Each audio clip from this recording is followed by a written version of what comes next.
드래곤의 공격을 파괴한 퀘이사는 우주의 힘 앞에선 시간조차 의미가 없지 라고 말한 뒤 양팔을 공중으로 치켜 세우며 에너지를 모으기 시작합니다. 그리고 퀘이사와 드래곤을 향하여 매우 거대한 행성 하나가 다가오고 있었고 드래곤은 조금은 긴장한 듯한 표정을 짓습니다. 퀘이사는 거대한 행성을 소환해내며 곧바로 행성을 1000배 크기로 응축시키되 에너지 총량을 동일하게 유지하며 도착하는 기술인 전체 천축투를 사용하여 거대한 행성을 응축시켜 드래곤에게 던져버립니다. 그리고 행성은 행성이었기에 1000배 크기로 줄어들었다고 한들 드래곤이 본 어떠한 투사체보다 거대했으며 섬보다도 훨씬 거대한 투사체가 드래곤을 향해 날아왔고 드래곤은 자신의 필살기격 기술인 대자 함행어천을 사용하여 퀘이사의 전체 천축투를 막아서려 합니다. 그리고 드래곤의 공격과 퀘이사가 날린 행성이 충돌하며 오존층 전체에 영향을 끼칠 만큼 거대한 충격이 일어났고 잠시 후 한계가 완전히 거치게 됩니다. 그리고 퀘이사는 지친 듯이 숨을 헐떡이고 있었고 드래곤은 거대한 행성에 파묻히며 땅에 처박혀 있었습니다. 그리고 드래곤은 마리주아를 벗어나 인근의 섬에 파묻히게 되었고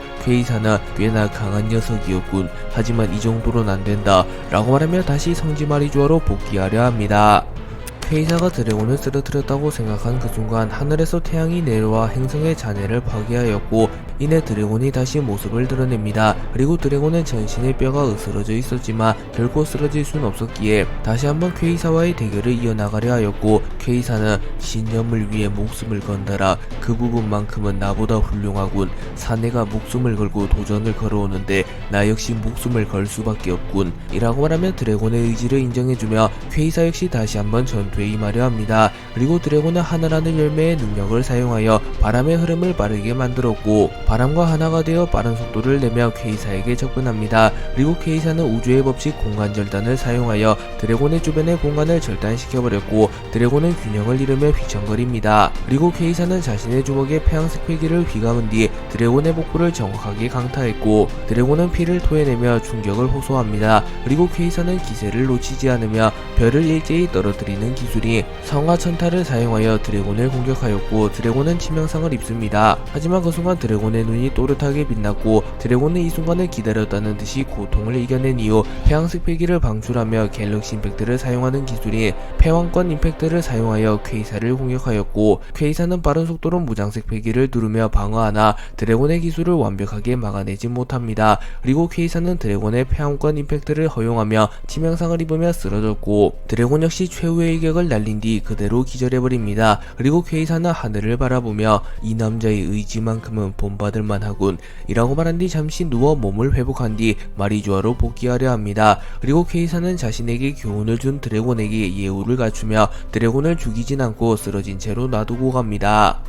티치는 제2의 정상결전 이후 전력 강화를 위하여 새로운 동료를 영입하고자 하였고 금사자 시키를 자신의 동료로 영입하고자 합니다. 그리고 티치는 시키가 해군 G2 지부 근처에 있다는 정보를 입수한 뒤 곧바로 해군 G2 지부로 향합니다. 티치는 해군 G2 지부에 도달한 뒤 폐허가 된 해군 G2 지부를 보며 제하하하 단신으로 해군의 지부 하나를 괴멸시킬 정도라면 확실히 그 녀석이 맞을 것 같군 이라고 말했고 아오키지는 자네의 흔적을 보면 확실히 둥실둥실 의 능력 헌데 금사자 시키를 무슨 수로 찾을 거지 라고 말하고 라피트는 아마 금사자라면 상공에 잠적 중일 겁니다. 에드워 해전 이후 대부분의 세력을 잃게 되었으며 단신으로 마린포드에 침공했다가 거프 센고쿠에 붙잡힌 뒤 사실상 그는 퇴물이 되었으니까요. 해군과 현상금 사냥꾼의 눈을 피하기엔 상공이 제격이니 말이죠 라고 말한 뒤 세세 열매 모델 하피의 능력을 사용하여 티치, 쿠잔, 라피트, 시류를 감싼 뒤 공중으로 올라가기 시작하였고 티치는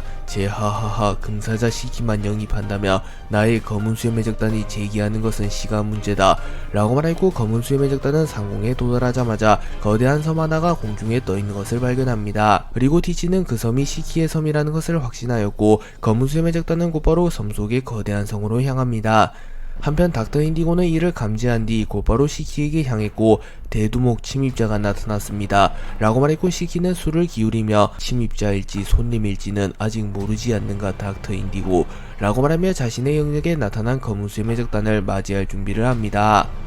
티치는 시키의 성에 들어갔고 시키의 부하들은 짐자들을 막기 위하여 일제히 검은 수염의 적단에게 덤벼듭니다. 하지만 아오키지가 순식간에 시키의 부하들을 얼려버렸고 시키의 부하들은 검은 수염의 적단의 근처에 접근도 못한 채 얼어버립니다. 그리고 닥터 인디고가 거대한 총을 사용하여 티치를 막아서려 하나 그 순간 시키가 나타났고 시키는 닥터 인디고 물러서라, 너희들의 상대가 아니다. 헌데 궁금하군 검은 수염의 적단, 너희가 나를 찾아온 이유가 뭐지?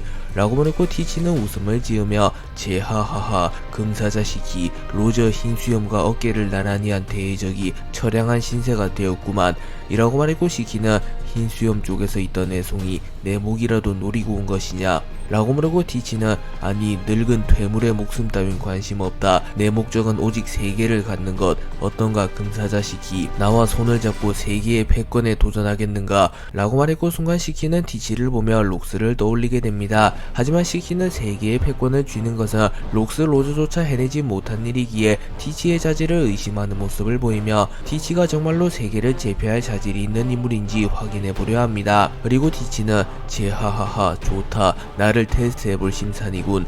해적의 세계에서 힘은 상하관계를 정하는 가장 기본적인 방식이지.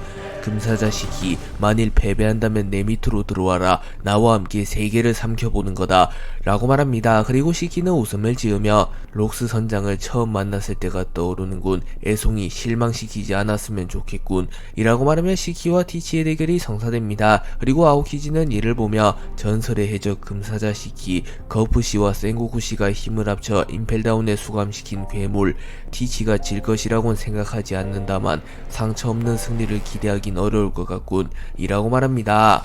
레드라인에서 해군과 혁명군의 대결이 시작된 이후 후지토라는 순식간에 거대한 운석을 떨어뜨렸고 사부는 공중으로 튀어올라 불기둥을 사용하여 후지토라의 운석을 부숴버리는 데 성공합니다. 하지만 후지토라의 운석에 파편이 튀며 혁명군과 연합군이 쳐놓은 진이 파괴가 되었고 해군들은 무서운 속도로 혁명군과 연합군을 공격하기 시작합니다. 그리고 사부가 곧바로 이들을 도와 해군의 진격을 막아서려 했지만 그 순간 아카이누가 다가와 명구를 사용하여 사부의 배를 뚫어버리려 합니다.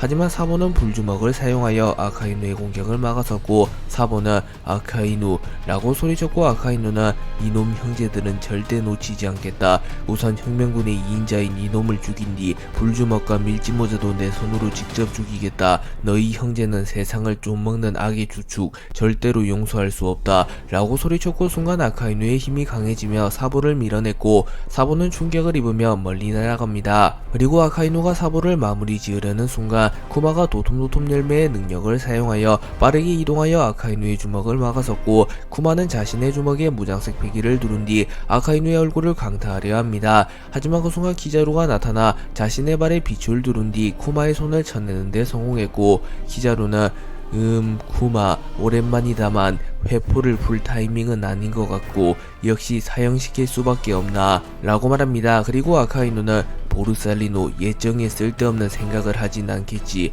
라고 말했고 기자루는 나는 그저 사축이라고 사카즈키 라고 말합니다. 그리고 사부는 주변을 둘러보며 병력 차이가 너무 심하다. 빨간머리 적단이 온다고 해도 불리한데 그들은 왜 이렇게 나타나지 않는 거지 라고 생각하며 불안한 듯한 모습을 보였고 해군은 기세를 몰아붙이기 시작합니다. 해군과 혁명군 및 연합군의 대결이 시작된 이후 아카이누는 현재 드래곤이 부재 중이며 사보가 사실상 중심이 되었다는 사실을 파악한 뒤 자신이 직접 사보를 쓰러뜨리기 위하여 순식간에 사보에게로 날아갔고 사보와 아카이누의 대결이 성사됩니다. 그리고 로쿠규는 이를 보며 라하하하 역시 사카즈키 원수, 적진의 보스는 직접 잡는다는 건가? 그럼 나는 잔챙이들을 빠르게 정리해야겠군 이라고 말하며 아카이누가 사보를 도맡는 사이 자신은 잔챙이들을 모두 처리하여 진입로를 열겠다고 말합니다. 그리고 해군은 일사천리하게 움직이기 시작하였고 혁명군 및 연합군을 빠르게 처리하기 시작합니다.